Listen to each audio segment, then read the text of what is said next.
인생의 황혼기에 접어들었을 때 우리에게는 어떤 선택지가 남아있을까요? 매달 450만 원에 달하는 요양비용을 월 30만 원으로 줄이면서도 인간다운 존엄과 삶의 기쁨을 잃지 않는 방법이 있다면 믿으시겠습니까? 오늘 이야기는 바로 그 방법에 대한 한 사람의 생생한 여정입니다. 이 이야기가 여러분 혹은 여러분의 소중한 부모님께 새로운 희망의 빛이 되기를 바랍니다. 잠시 시간을 내어 구독과 좋아요를 눌러주세요. 여러분의 작은 관심이 이 귀한 정보를 더 많은 분들과 나누는 힘이 됩니다. 더 나아가 이 영상을 가족과 친구들에게 공유하는 것은 사랑하는 이들의 미래를 함께 고민하는 따뜻한 마음의 표현이 될 것입니다. 그럼 이제 시작하겠습니다. 저는 올해 74, 정일숙입니다. 전주 완산구에서 30년 넘게 노인복지센터 사회복지사로 일하며 수많은 어르신들의 삶을 곁에서 지켜보았습니다. 은퇴 후 남편과 함께 여유로운 노후를 꿈꿨지만 인생은 늘 계획대로 흘러가지만은 않더군요. 10년 전 남편은 갑작스러운 심장마비로 제 곁을 떠났습니다. 40년을 함께한 동반자를 잃은 상실감은 제 몸의 절반이 사라진 것과 같았습니다.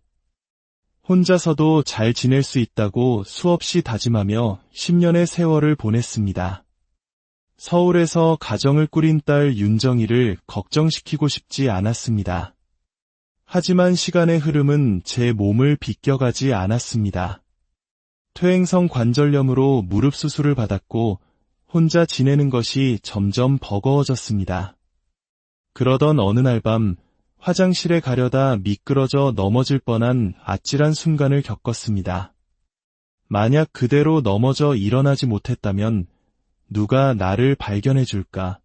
그 서늘한 공포가 저를 덮쳤습니다.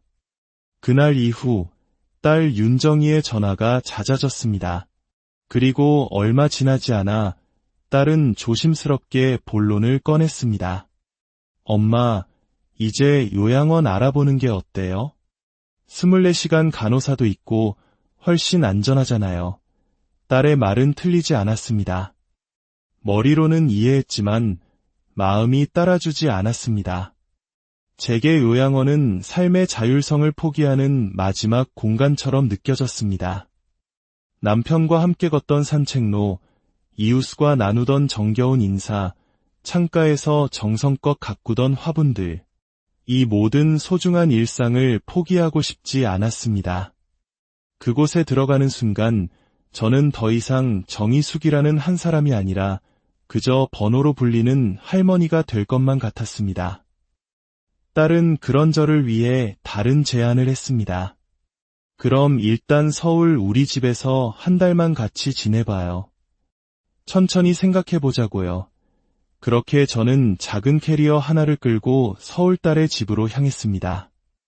남편과의 추억이 깃든 전주 집을 뒤로하며 제 독립적인 삶도 저물어가는 것 같아 가슴이 아팠습니다. 서울에서의 생활은 생각보다 더 힘들었습니다. 오랜만에 본 딸은 일과 육아에 지쳐 보였고 사위는 늦게까지 일하고 돌아왔습니다. 저는 그들의 작은 집에 들어온 불청객 같았습니다. 방해가 될까 봐 TV 소리도 줄이고 밤에는 화장실 물 내리는 소리마저 조심스러웠습니다. 남의 집 냉장고를 여는 것조차 눈치가 보였습니다.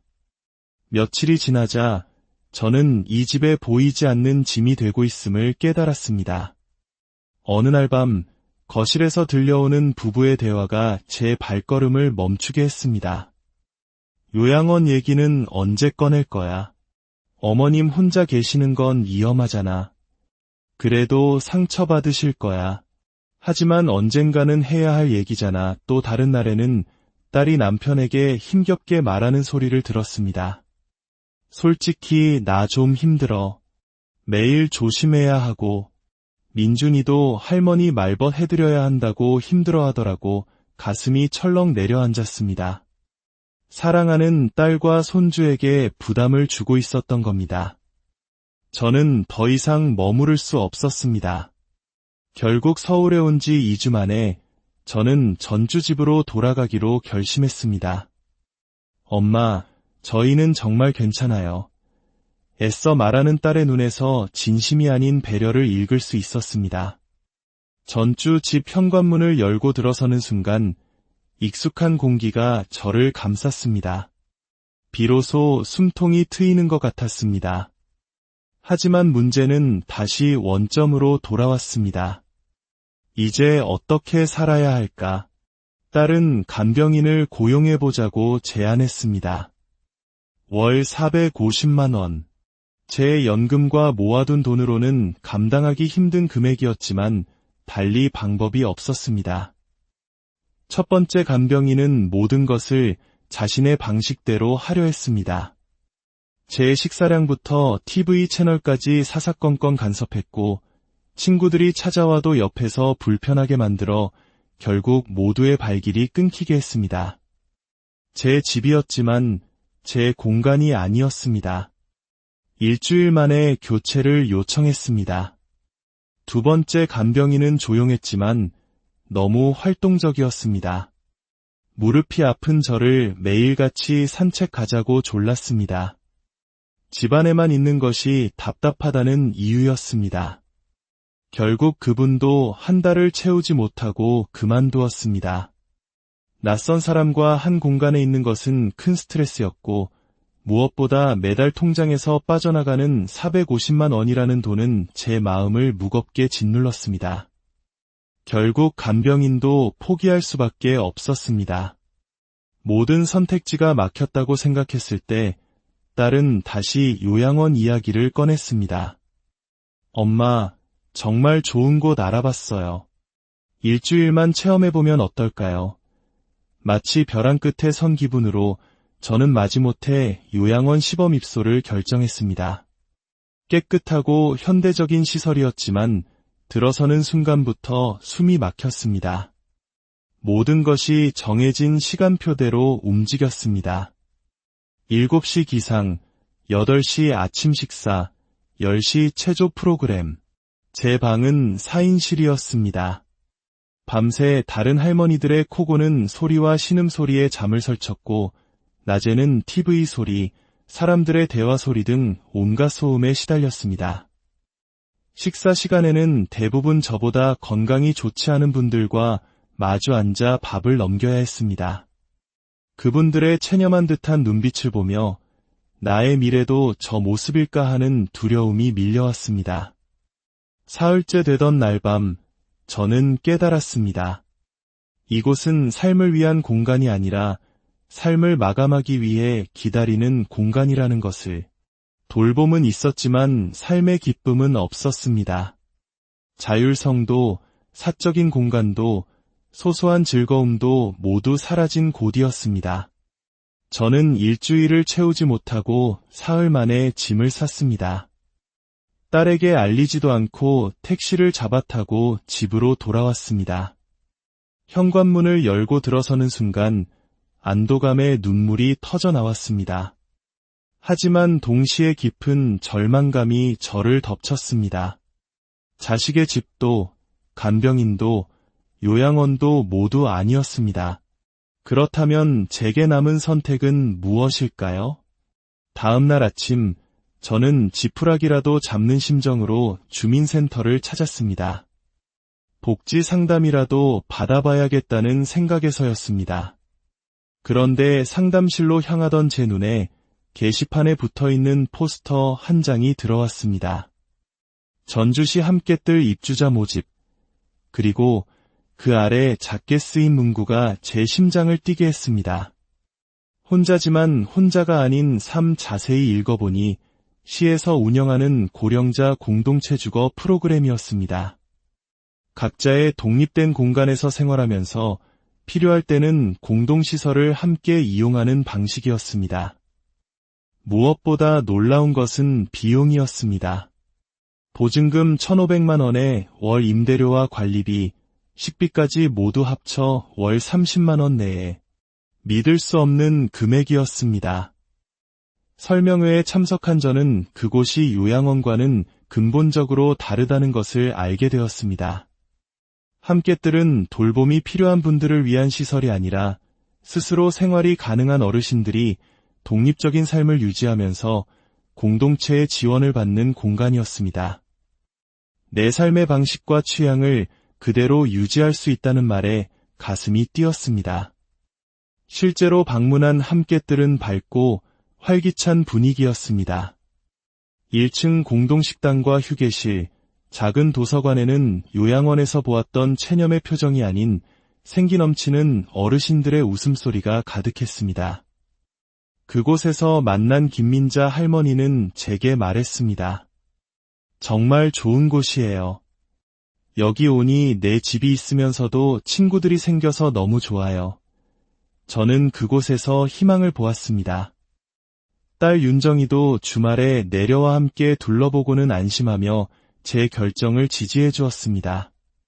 물론 마지막까지 고민은 있었습니다. 입주 보증금을 마련하기 위해 남편과 살던 아파트의 전세금을 써야 했습니다. 그 무렵 딸은 사업 실패로 어려움을 겪던 사위의 빚 때문에 전세금 일부를 빌려줄 수 있냐고 어렵게 말을 꺼냈습니다. 딸의 힘든 사정이 가슴 아팠지만 저는 처음으로 제 자신을 위한 단호한 결정을 내렸습니다. 윤정아, 너의 어려움은 이해하지만 이번만큼은 엄마의 남은 인생을 위한 선택을 하고 싶구나. 딸은 실망한 듯했지만 이내 제 결정을 존중해 주었습니다.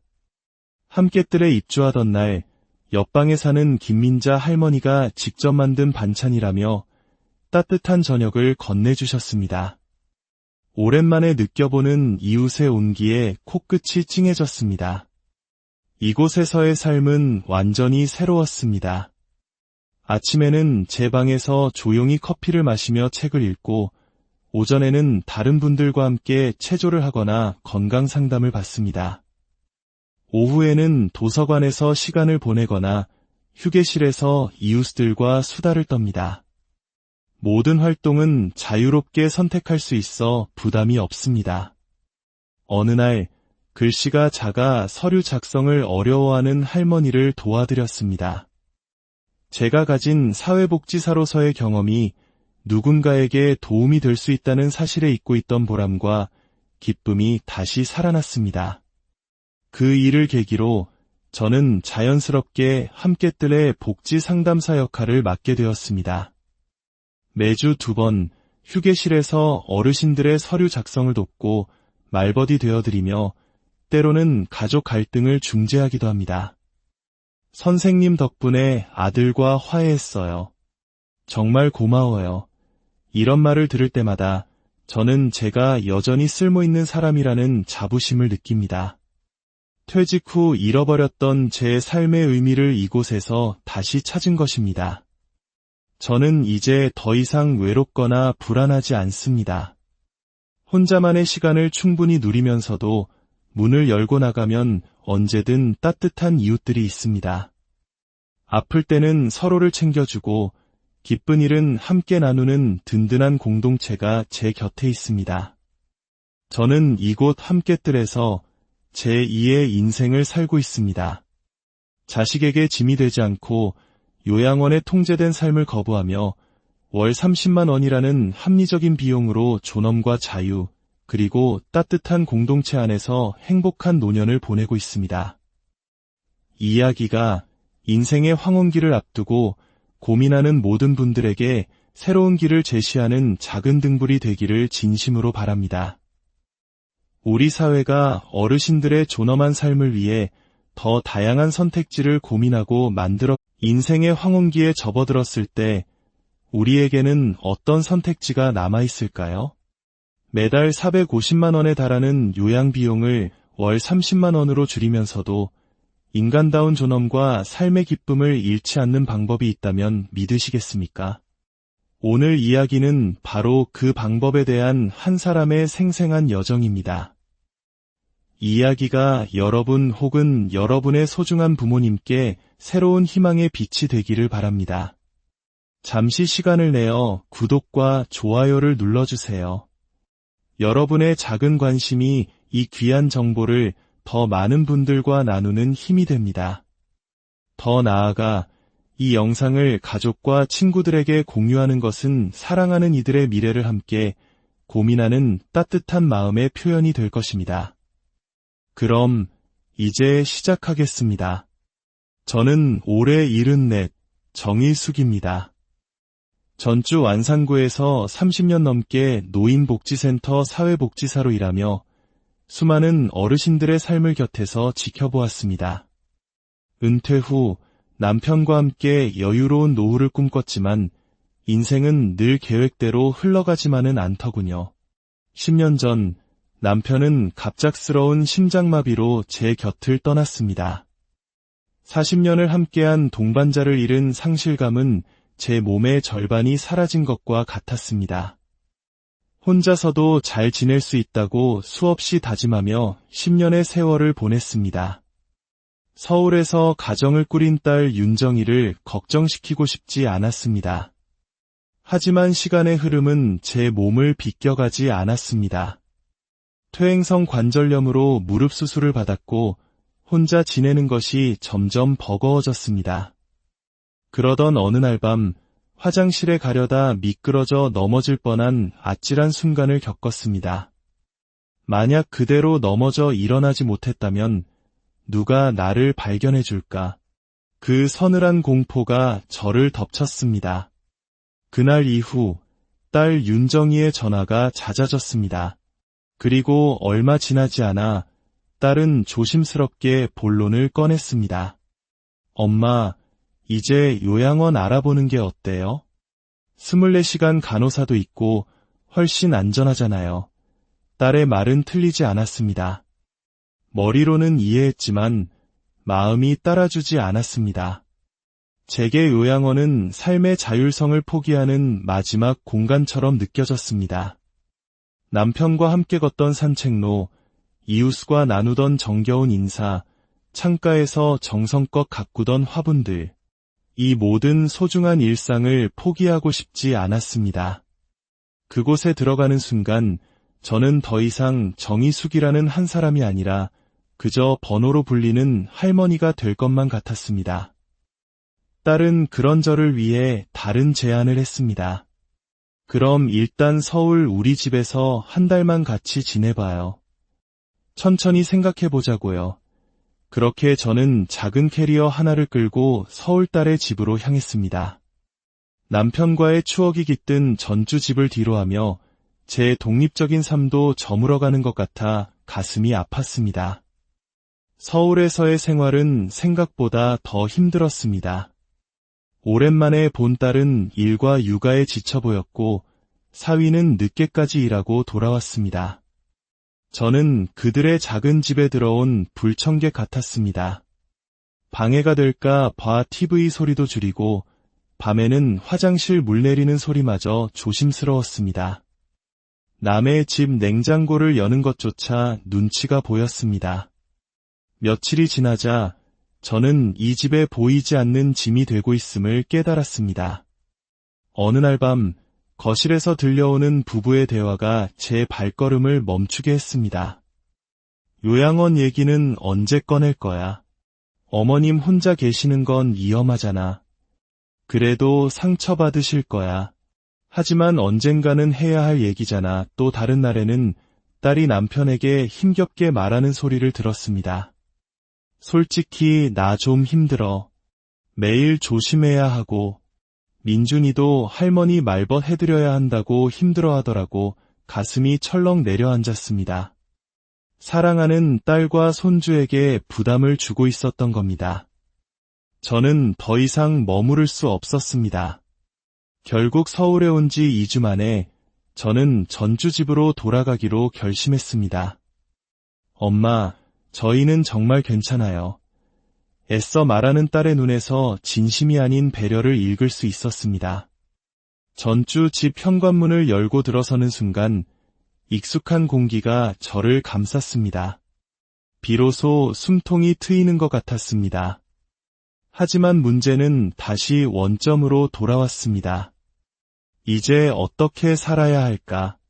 딸은 간병인을 고용해보자고 제안했습니다. 월 450만 원. 제 연금과 모아둔 돈으로는 감당하기 힘든 금액이었지만 달리 방법이 없었습니다. 첫 번째 간병인은 모든 것을 자신의 방식대로 하려 했습니다. 제 식사량부터 TV 채널까지 사사건건 간섭했고 친구들이 찾아와도 옆에서 불편하게 만들어 결국 모두의 발길이 끊기게 했습니다. 제 집이었지만 제 공간이 아니었습니다. 일주일 만에 교체를 요청했습니다. 두 번째 간병인은 조용했지만 너무 활동적이었습니다. 무릎이 아픈 저를 매일같이 산책 가자고 졸랐습니다. 집안에만 있는 것이 답답하다는 이유였습니다. 결국 그분도 한 달을 채우지 못하고 그만두었습니다. 낯선 사람과 한 공간에 있는 것은 큰 스트레스였고 무엇보다 매달 통장에서 빠져나가는 450만 원이라는 돈은 제 마음을 무겁게 짓눌렀습니다. 결국 간병인도 포기할 수밖에 없었습니다. 모든 선택지가 막혔다고 생각했을 때 딸은 다시 요양원 이야기를 꺼냈습니다. 엄마, 정말 좋은 곳 알아봤어요. 일주일만 체험해보면 어떨까요? 마치 벼랑 끝에 선 기분으로 저는 마지못해 요양원 시범 입소를 결정했습니다. 깨끗하고 현대적인 시설이었지만 들어서는 순간부터 숨이 막혔습니다. 모든 것이 정해진 시간표대로 움직였습니다. 7시 기상, 8시 아침 식사, 10시 체조 프로그램. 제 방은 4인실이었습니다. 밤새 다른 할머니들의 코고는 소리와 신음소리에 잠을 설쳤고 낮에는 TV 소리, 사람들의 대화 소리 등 온갖 소음에 시달렸습니다. 식사 시간에는 대부분 저보다 건강이 좋지 않은 분들과 마주 앉아 밥을 넘겨야 했습니다. 그분들의 체념한 듯한 눈빛을 보며 나의 미래도 저 모습일까 하는 두려움이 밀려왔습니다. 사흘째 되던 날밤, 저는 깨달았습니다. 이곳은 삶을 위한 공간이 아니라 삶을 마감하기 위해 기다리는 공간이라는 것을. 돌봄은 있었지만 삶의 기쁨은 없었습니다. 자율성도, 사적인 공간도, 소소한 즐거움도 모두 사라진 곳이었습니다. 저는 일주일을 채우지 못하고 사흘 만에 짐을 쌌습니다. 딸에게 알리지도 않고 택시를 잡아타고 집으로 돌아왔습니다. 현관문을 열고 들어서는 순간 안도감에 눈물이 터져 나왔습니다. 하지만 동시에 깊은 절망감이 저를 덮쳤습니다. 자식의 집도, 간병인도, 요양원도 모두 아니었습니다. 그렇다면 제게 남은 선택은 무엇일까요? 다음 날 아침, 저는 지푸라기라도 잡는 심정으로 주민센터를 찾았습니다. 복지 상담이라도 받아봐야겠다는 생각에서였습니다. 그런데 상담실로 향하던 제 눈에 게시판에 붙어있는 포스터 한 장이 들어왔습니다. 전주시 함께뜰 입주자 모집. 그리고 그 아래 작게 쓰인 문구가 제 심장을 뛰게 했습니다. 혼자지만 혼자가 아닌 삶. 자세히 읽어보니 시에서 운영하는 고령자 공동체 주거 프로그램이었습니다. 각자의 독립된 공간에서 생활하면서 필요할 때는 공동시설을 함께 이용하는 방식이었습니다. 무엇보다 놀라운 것은 비용이었습니다. 보증금 1,500만 원에 월 임대료와 관리비, 식비까지 모두 합쳐 월 30만 원 내에 믿을 수 없는 금액이었습니다. 설명회에 참석한 저는 그곳이 요양원과는 근본적으로 다르다는 것을 알게 되었습니다. 함께뜰은 돌봄이 필요한 분들을 위한 시설이 아니라 스스로 생활이 가능한 어르신들이 독립적인 삶을 유지하면서 공동체의 지원을 받는 공간이었습니다. 내 삶의 방식과 취향을 그대로 유지할 수 있다는 말에 가슴이 뛰었습니다. 실제로 방문한 함께뜰은 밝고 활기찬 분위기였습니다. 1층 공동식당과 휴게실, 작은 도서관에는 요양원에서 보았던 체념의 표정이 아닌 생기 넘치는 어르신들의 웃음소리가 가득했습니다. 그곳에서 만난 김민자 할머니는 제게 말했습니다. 정말 좋은 곳이에요. 여기 오니 내 집이 있으면서도 친구들이 생겨서 너무 좋아요. 저는 그곳에서 희망을 보았습니다. 딸 윤정이도 주말에 내려와 함께 둘러보고는 안심하며 제 결정을 지지해 주었습니다. 물론 마지막까지 고민은 있었습니다. 입주 보증금을 마련하기 위해 남편과 살던 아파트의 전세금을 써야 했습니다. 그 무렵 딸은 사업 실패로 어려움을 겪던 사위의 빚 때문에 전세금 일부를 빌려줄 수 있냐고 어렵게 말을 꺼냈습니다. 딸의 힘든 사정이 가슴 아팠지만 저는 처음으로 제 자신을 위한 단호한 결정을 내렸습니다. 윤정아, 너의 어려움은 이해하지만 이번만큼은 엄마의 남은 인생을 위한 선택을 하고 싶구나. 딸은 실망한 듯했지만 이내 제 결정을 존중해 주었습니다. 함께 뜰에 입주하던 날 옆방에 사는 김민자 할머니가 직접 만든 반찬이라며 따뜻한 저녁을 건네주셨습니다. 오랜만에 느껴보는 이웃의 온기에 코끝이 찡해졌습니다. 이곳에서의 삶은 완전히 새로웠습니다. 아침에는 제 방에서 조용히 커피를 마시며 책을 읽고 오전에는 다른 분들과 함께 체조를 하거나 건강 상담을 받습니다. 오후에는 도서관에서 시간을 보내거나 휴게실에서 이웃들과 수다를 떱니다. 모든 활동은 자유롭게 선택할 수 있어 부담이 없습니다.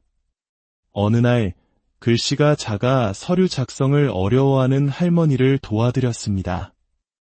제가 가진 사회복지사로서의 경험이 누군가에게 도움이 될 수 있다는 사실에 잊고 있던 보람과 기쁨이 다시 살아났습니다.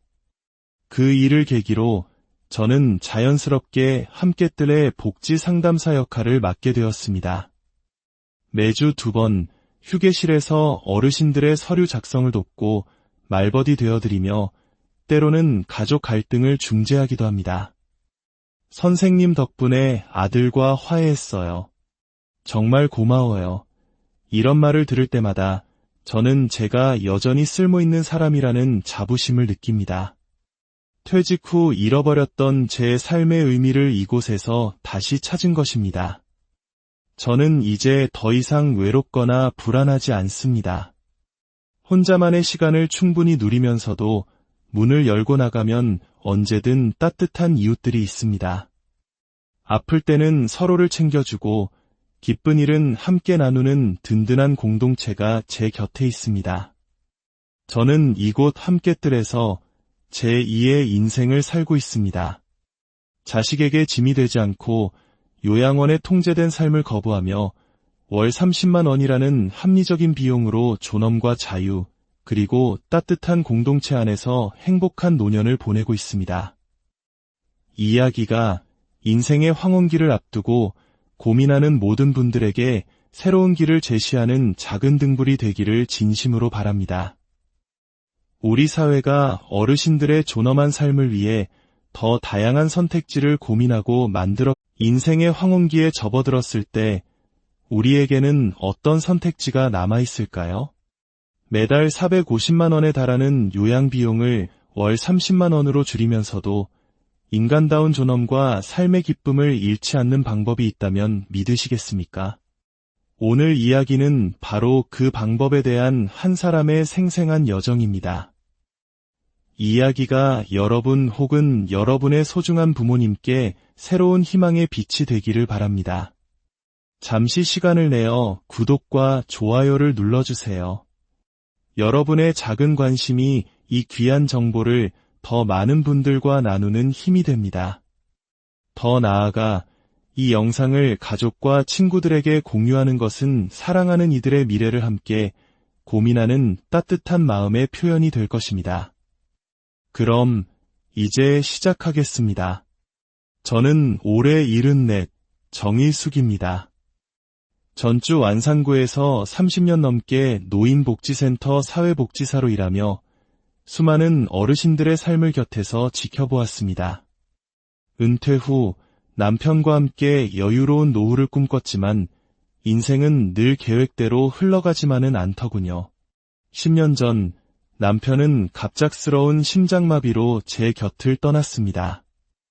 40년을 함께한 동반자를 잃은 상실감은 제 몸의 절반이 사라진 것과 같았습니다.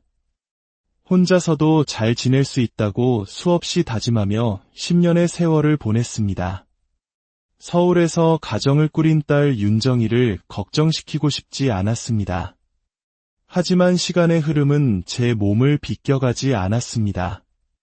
퇴행성 관절염으로 무릎 수술을 받았고 혼자 지내는 것이 점점 버거워졌습니다.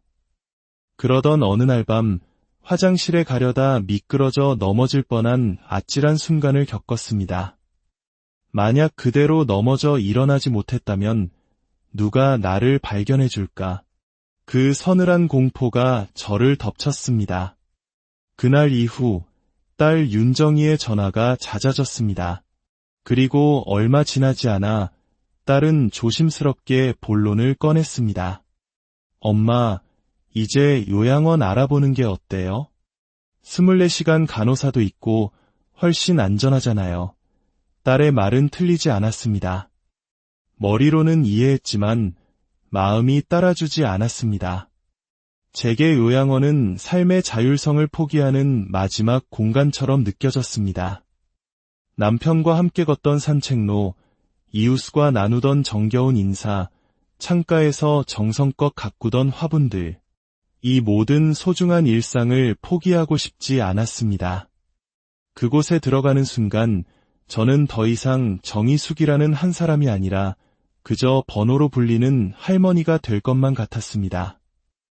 딸은 그런 저를 위해 다른 제안을 했습니다. 그럼 일단 서울 우리 집에서 한 달만 같이 지내봐요. 천천히 생각해보자고요. 그렇게 저는 작은 캐리어 하나를 끌고 서울 딸의 집으로 향했습니다. 남편과의 추억이 깃든 전주 집을 뒤로하며 제 독립적인 삶도 저물어가는 것 같아 가슴이 아팠습니다. 서울에서의 생활은 생각보다 더 힘들었습니다. 오랜만에 본 딸은 일과 육아에 지쳐 보였고 사위는 늦게까지 일하고 돌아왔습니다. 저는 그들의 작은 집에 들어온 불청객 같았습니다. 방해가 될까 봐 TV 소리도 줄이고 밤에는 화장실 물 내리는 소리마저 조심스러웠습니다. 남의 집 냉장고를 여는 것조차 눈치가 보였습니다. 며칠이 지나자 저는 이 집에 보이지 않는 짐이 되고 있음을 깨달았습니다. 어느 날 밤 거실에서 들려오는 부부의 대화가 제 발걸음을 멈추게 했습니다. 요양원 얘기는 언제 꺼낼 거야? 어머님 혼자 계시는 건 위험하잖아. 그래도 상처받으실 거야. 하지만 언젠가는 해야 할 얘기잖아. 또 다른 날에는 딸이 남편에게 힘겹게 말하는 소리를 들었습니다. 솔직히 나 좀 힘들어. 매일 조심해야 하고 민준이도 할머니 말벗 해드려야 한다고 힘들어하더라고. 가슴이 철렁 내려앉았습니다. 사랑하는 딸과 손주에게 부담을 주고 있었던 겁니다. 저는 더 이상 머무를 수 없었습니다. 결국 서울에 온 지 2주 만에 저는 전주 집으로 돌아가기로 결심했습니다. 엄마, 저희는 정말 괜찮아요. 애써 말하는 딸의 눈에서 진심이 아닌 배려를 읽을 수 있었습니다. 전주 집 현관문을 열고 들어서는 순간 익숙한 공기가 저를 감쌌습니다. 비로소 숨통이 트이는 것 같았습니다. 하지만 문제는 다시 원점으로 돌아왔습니다. 이제 어떻게 살아야 할까? 딸은 간병인을 고용해보자고 제안했습니다. 월 450만 원. 제 연금과 모아둔 돈으로는 감당하기 힘든 금액이었지만 달리 방법이 없었습니다. 첫 번째 간병인은 모든 것을 자신의 방식대로 하려 했습니다. 제 식사량부터 TV 채널까지 사사건건 간섭했고 친구들이 찾아와도 옆에서 불편하게 만들어 결국 모두의 발길이 끊기게 했습니다. 제 집이었지만 제 공간이 아니었습니다. 일주일 만에 교체를 요청했습니다. 두 번째 간병인은 조용했지만 너무 활동적이었습니다. 무릎이 아픈 저를 매일같이 산책가자고 졸랐습니다. 집안에만 있는 것이 답답하다는 이유였습니다. 결국 그분도 한 달을 채우지 못하고 그만두었습니다. 낯선 사람과 한 공간에 있는 것은 큰 스트레스였고 무엇보다 매달 통장에서 빠져나가는 450만 원이라는 돈은 제 마음을 무겁게 짓눌렀습니다. 결국 간병인도 포기할 수밖에 없었습니다. 모든 선택지가 막혔다고 생각했을 때 딸은 다시 요양원 이야기를 꺼냈습니다. 엄마, 정말 좋은 곳 알아봤어요. 일주일만 체험해보면 어떨까요? 마치 벼랑 끝에 선 기분으로 저는 마지못해 요양원 시범 입소를 결정했습니다. 깨끗하고 현대적인 시설이었지만 들어서는 순간부터 숨이 막혔습니다. 모든 것이 정해진 시간표대로 움직였습니다. 7시 기상, 8시 아침 식사, 10시 체조 프로그램. 제 방은 4인실이었습니다. 밤새 다른 할머니들의 코 고는 소리와 신음소리에 잠을 설쳤고 낮에는 TV 소리, 사람들의 대화 소리 등 온갖 소음에 시달렸습니다. 식사 시간에는 대부분 저보다 건강이 좋지 않은 분들과 마주 앉아 밥을 넘겨야 했습니다. 그분들의 체념한 듯한 눈빛을 보며 나의 미래도 저 모습일까 하는 두려움이 밀려왔습니다. 사흘째 되던 날밤, 저는 깨달았습니다. 이곳은 삶을 위한 공간이 아니라 삶을 마감하기 위해 기다리는 공간이라는 것을. 돌봄은 있었지만 삶의 기쁨은 없었습니다. 자율성도, 사적인 공간도, 소소한 즐거움도 모두 사라진 곳이었습니다. 저는 일주일을 채우지 못하고 사흘 만에 짐을 쌌습니다. 딸에게 알리지도 않고 택시를 잡아타고 집으로 돌아왔습니다. 현관문을 열고 들어서는 순간 안도감에 눈물이 터져 나왔습니다. 하지만 동시에 깊은 절망감이 저를 덮쳤습니다.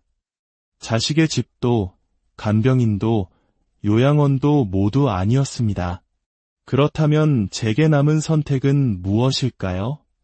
다음 날 아침, 저는 지푸라기라도 잡는 심정으로 주민센터를 찾았습니다. 복지 상담이라도 받아봐야겠다는 생각에서였습니다. 그런데 상담실로 향하던 제 눈에 게시판에 붙어있는 포스터 한 장이 들어왔습니다. 전주시 함께뜰 입주자 모집. 그리고 그 아래 작게 쓰인 문구가 제 심장을 뛰게 했습니다. 혼자지만 혼자가 아닌 삶. 자세히 읽어보니 시에서 운영하는 고령자 공동체 주거 프로그램이었습니다. 각자의 독립된 공간에서 생활하면서 필요할 때는 공동시설을 함께 이용하는 방식이었습니다. 무엇보다 놀라운 것은 비용이었습니다. 보증금 1,500만 원에 월 임대료와 관리비, 식비까지 모두 합쳐 월 30만 원 내에. 믿을 수 없는 금액이었습니다.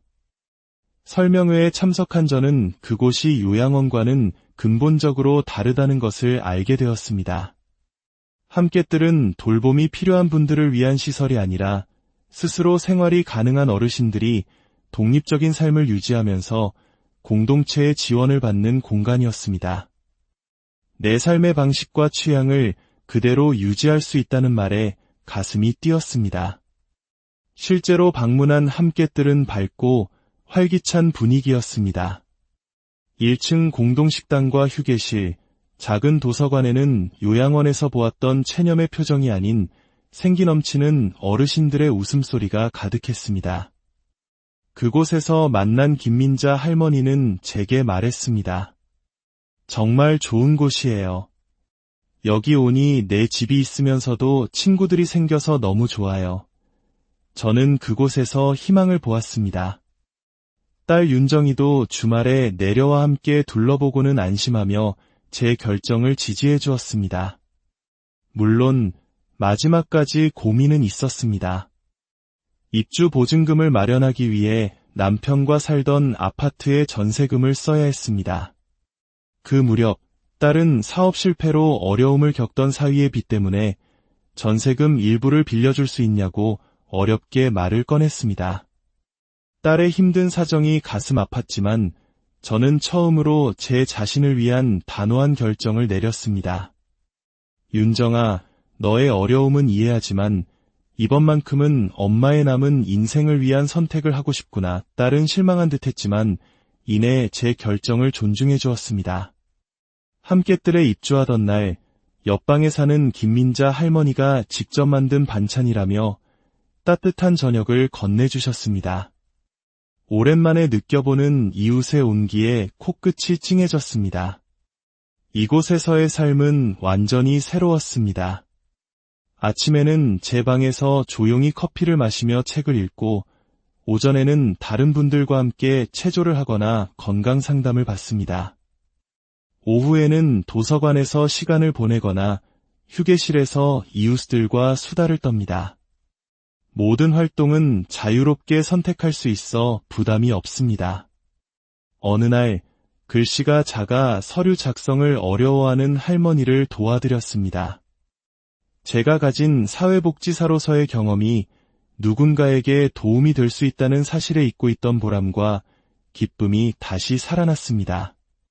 그 일을 계기로 저는 자연스럽게 함께뜰의 복지 상담사 역할을 맡게 되었습니다. 매주 2번 휴게실에서 어르신들의 서류 작성을 돕고 말버디 되어드리며 때로는 가족 갈등을 중재하기도 합니다. 선생님 덕분에 아들과 화해했어요. 정말 고마워요. 이런 말을 들을 때마다 저는 제가 여전히 쓸모있는 사람이라는 자부심을 느낍니다. 퇴직 후 잃어버렸던 제 삶의 의미를 이곳에서 다시 찾은 것입니다. 저는 이제 더 이상 외롭거나 불안하지 않습니다. 혼자만의 시간을 충분히 누리면서도 문을 열고 나가면 언제든 따뜻한 이웃들이 있습니다. 아플 때는 서로를 챙겨주고 기쁜 일은 함께 나누는 든든한 공동체가 제 곁에 있습니다. 저는 이곳 함께뜰에서 제2의 인생을 살고 있습니다.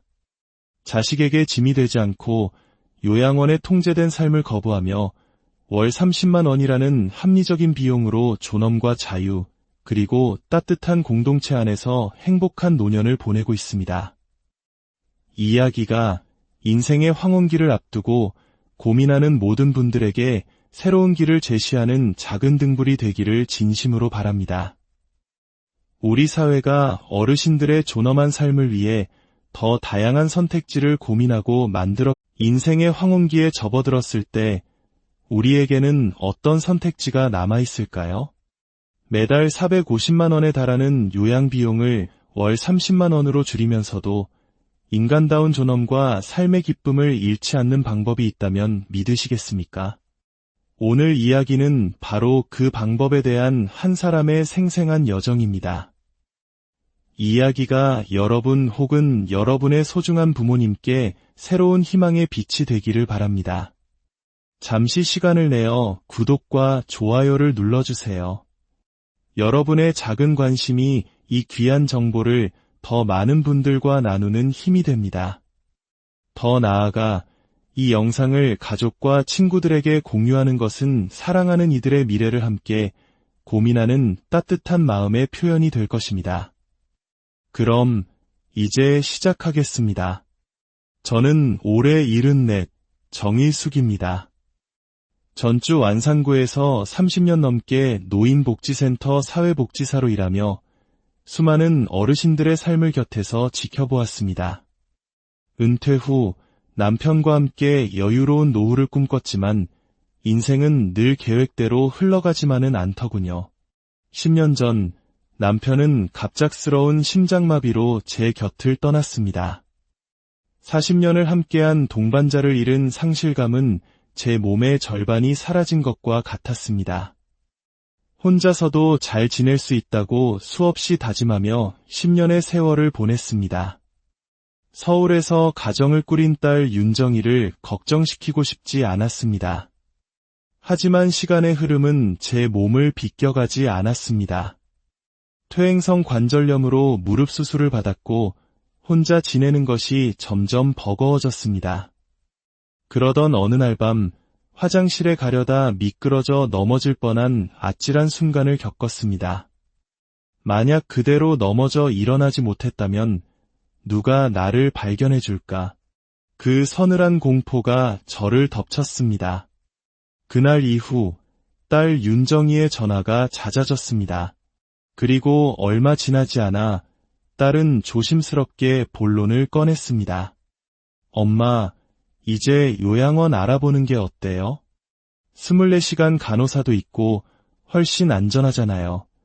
딸의 말은 틀리지 않았습니다. 머리로는 이해했지만 마음이 따라주지 않았습니다. 제게 요양원은 삶의 자율성을 포기하는 마지막 공간처럼 느껴졌습니다. 남편과 함께 걷던 산책로, 이웃과 나누던 정겨운 인사, 창가에서 정성껏 가꾸던 화분들, 이 모든 소중한 일상을 포기하고 싶지 않았습니다. 그곳에 들어가는 순간 저는 더 이상 정희숙이라는 한 사람이 아니라 그저 번호로 불리는 할머니가 될 것만 같았습니다. 딸은 그런 저를 위해 다른 제안을 했습니다. 그럼 일단 서울 우리 집에서 한 달만 같이 지내봐요. 천천히 생각해보자고요. 그렇게 저는 작은 캐리어 하나를 끌고 서울 딸의 집으로 향했습니다. 남편과의 추억이 깃든 전주 집을 뒤로하며 제 독립적인 삶도 저물어가는 것 같아 가슴이 아팠습니다. 서울에서의 생활은 생각보다 더 힘들었습니다. 오랜만에 본 딸은 일과 육아에 지쳐 보였고 사위는 늦게까지 일하고 돌아왔습니다. 저는 그들의 작은 집에 들어온 불청객 같았습니다. 방해가 될까 봐 TV 소리도 줄이고 밤에는 화장실 물 내리는 소리마저 조심스러웠습니다. 남의 집 냉장고를 여는 것조차 눈치가 보였습니다. 며칠이 지나자 저는 이 집에 보이지 않는 짐이 되고 있음을 깨달았습니다. 어느 날 밤 거실에서 들려오는 부부의 대화가 제 발걸음을 멈추게 했습니다. 요양원 얘기는 언제 꺼낼 거야? 어머님 혼자 계시는 건 위험하잖아. 그래도 상처받으실 거야. 하지만 언젠가는 해야 할 얘기잖아. 또 다른 날에는 딸이 남편에게 힘겹게 말하는 소리를 들었습니다. 솔직히 나 좀 힘들어. 매일 조심해야 하고 민준이도 할머니 말벗 해드려야 한다고 힘들어하더라고. 가슴이 철렁 내려앉았습니다. 사랑하는 딸과 손주에게 부담을 주고 있었던 겁니다. 저는 더 이상 머무를 수 없었습니다. 결국 서울에 온 지 2주 만에 저는 전주 집으로 돌아가기로 결심했습니다. 엄마, 저희는 정말 괜찮아요. 애써 말하는 딸의 눈에서 진심이 아닌 배려를 읽을 수 있었습니다. 전주 집 현관문을 열고 들어서는 순간 익숙한 공기가 저를 감쌌습니다. 비로소 숨통이 트이는 것 같았습니다. 하지만 문제는 다시 원점으로 돌아왔습니다. 이제 어떻게 살아야 할까? 딸은 간병인을 고용해보자고 제안했습니다. 월 450만 원. 제 연금과 모아둔 돈으로는 감당하기 힘든 금액이었지만 달리 방법이 없었습니다. 첫 번째 간병인은 모든 것을 자신의 방식대로 하려 했습니다. 제 식사량부터 TV 채널까지 사사건건 간섭했고 친구들이 찾아와도 옆에서 불편하게 만들어 결국 모두의 발길이 끊기게 했습니다. 제 집이었지만 제 공간이 아니었습니다. 일주일 만에 교체를 요청했습니다.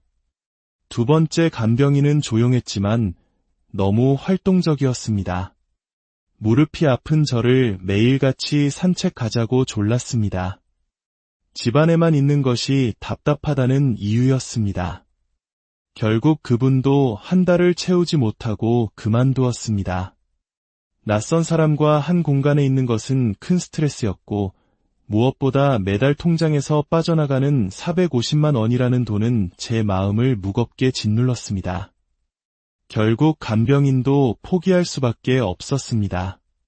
모든 선택지가 막혔다고 생각했을 때 딸은 다시 요양원 이야기를 꺼냈습니다. 엄마, 정말 좋은 곳 알아봤어요. 일주일만 체험해보면 어떨까요?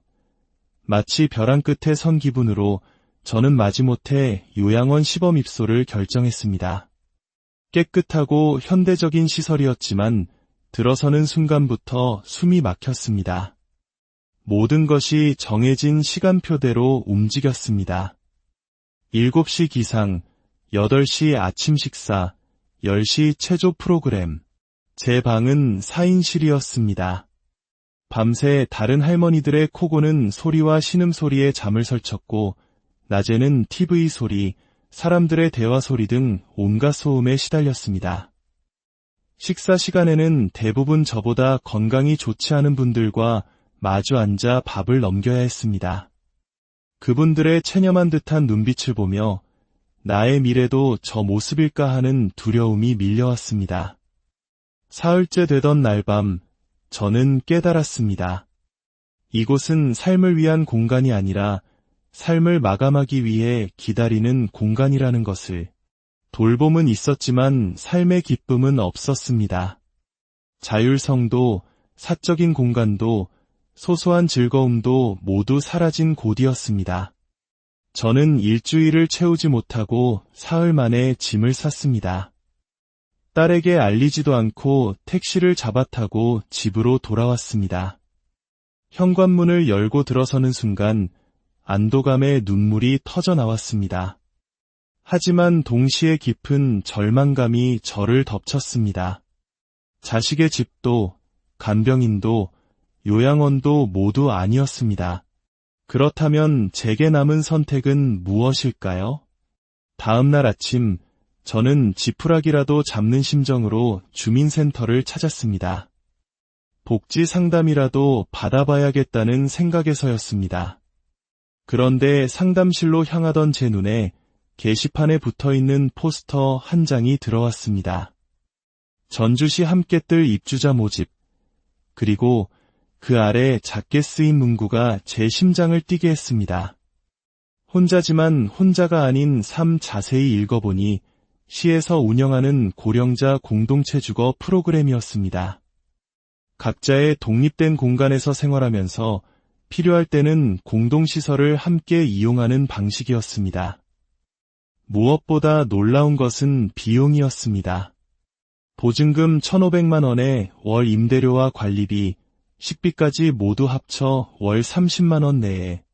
믿을 수 없는 금액이었습니다. 설명회에 참석한 저는 그곳이 요양원과는 근본적으로 다르다는 것을 알게 되었습니다. 함께뜰은 돌봄이 필요한 분들을 위한 시설이 아니라 스스로 생활이 가능한 어르신들이 독립적인 삶을 유지하면서 공동체의 지원을 받는 공간이었습니다. 내 삶의 방식과 취향을 그대로 유지할 수 있다는 말에 가슴이 뛰었습니다.